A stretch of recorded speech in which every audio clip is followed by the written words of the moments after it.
In the next few months, millions of people will think twice before they venture outside. The hay fever season is about to start, but help is at hand. A national pollen and hay fever bureau is being launched to give nationwide pollen forecasts.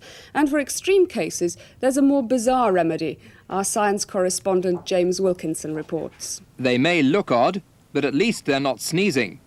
Without their helmets, their eyes would be streaming and their noses running. And they'd find it very difficult to work normally. They suffer from hay fever. The helmet works by surrounding the sufferer's head with clean, pure air. All the pollen grains are filtered out by an air pump. The inventor claims that wearing the helmet for only half an hour brings complete relief. It's better than drugs, he says.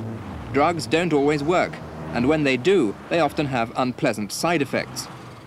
But space-age bubbles aren't the only aid to help hay fever sufferers this year.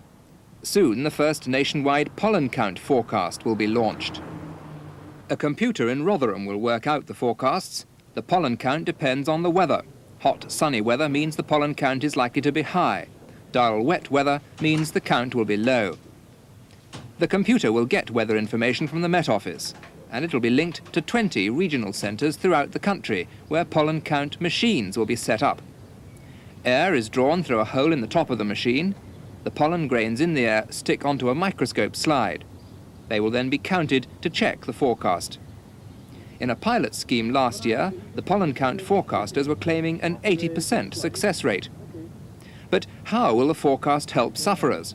It would allow them to identify what local level of pollen they're allergic to, and it will also forecast the local level of pollen for the day ahead so that they can adjust their behavior for that day so as not to suffer as much as they might otherwise.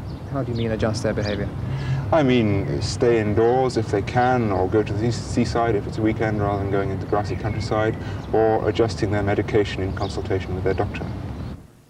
For most sufferers, hay fever is little more than a nuisance.